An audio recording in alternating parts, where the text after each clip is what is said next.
Hello friends, जदि आपण माने भाबुछंती अमृतभंडार सबु रेसिपी ट्राई करि सरचंती तबे गोटे थर श्री किचन स्टाइल रे अमृतभंडा खीरी बनै खांतु। आ जेतिकी टेस्टी सेतिकी हेल्दी मध्य।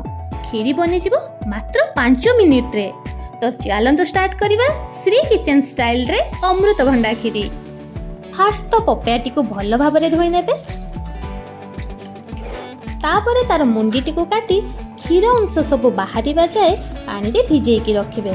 तापरे पिलर साहाय्य चोपा को भल भाबरे छड़े देबे, ठीक जेमिति आपण माने वीडियो रे देखि पारुथुबे। जदि आपण मानक पाखरे पिलर नथिबो ताहाले आपण पन्निकीर व्यवहार मध्य करि परिबे। देन पपया को काटी मंजी गुडी को काढी दियंतु। मु एठी चामच साहाय्य रे काढुची, आपण माने हाथ रे भी काढी परिबे।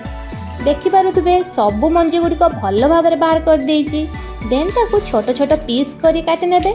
बेसी छोट करिवेनी, मीडियम साइज रे काटी भल भाबे पानी रे आउ थरे धोई नेबे, कारण टिके भी क्षीर अंश जेमिति तार न रुहे।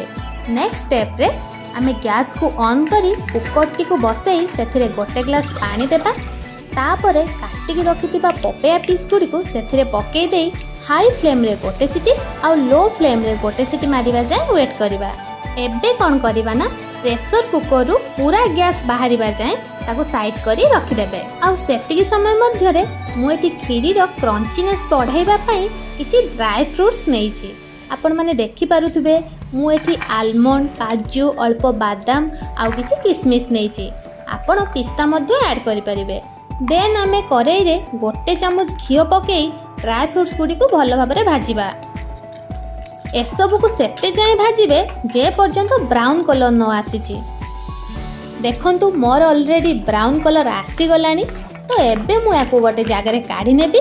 जदि आपण माने मो भलिया चोपा वाला बादाम यूज करूथुबे ताहाले ता चोपा को भल से छडेई छोट छोट पीस करि नेबे। देखंतु मु एठी बादाम को छोट छोट पीस करि नेइछि।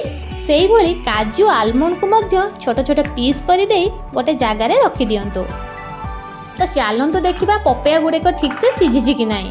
तो एबे आपण माने देखि पारुथुबे प्रेशर कुकर सबु गैस बाहरी जाइछि। पपया गुड़िक मध्य ठीक से सीझी जाइछि। एबे याकु आमे गोटे जगह रे काढी नै ठंडा हेबा पई किछि समय छाडी दबा। तो जेमिति कि देखि पारुथुबे पपया गुड़िक ठंडा होई गलानी। याकु एबे गोटे जार को काढी नेबा। मने रखंतु गरम थिला बेले पपया को केबे भी ग्राइंडिंग करिवेनी। एबे आमे खीरी रे टेस्ट बढ़ेबा पई मु एथिरे 2टा गुजराती, 5टा गोलमरीच, 3 चामच अमूल रो मिल्क पाउडर आ गोटे चामच चीनी यूज करूची। आपन को जदि अधिका मीठा दरकार आपण सेही हिसाब रे अधिका चीनी यूज करि परिबे। देन आमे एबे याकू भलो भाबरे ग्राइंडिंग करि नेबा। देखि पारुतबे आम खीरी भलो भाबरे ग्राइंडिंग होई सारिची। एबे मु याकू गोटे बाउल रे काढी नेबी। आउ एथिरे मिठाई मु गोटे चामच ऐड करिवि। एहा द्वारा खीर टेस्ट आहुरी बढ़ी जिवो। एटा कंप्लीटली ऑप्शनल, जदि आपन पाखरे अछि तो आपन ऐड करि परिबे। एबे रेडी करी रखिथिबा ड्राई फ्रूट को टॉपिंग पई यूज करि नेबा। देखि पारुथबे टॉपिंग कला परे खीरी केते सुंदर देखा जाउची। एबे खीरी रो फाइनल लुक रो मजा उठांतु।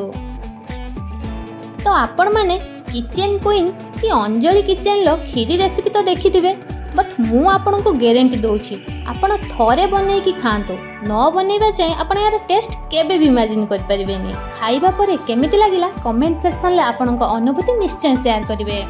जदि आपन को वीडियोटी भलो लागि थाए तो आपन निज सांग साथी सह शेयर करबा को जमा भी भूलिबेनी। जय जगन्नाथ।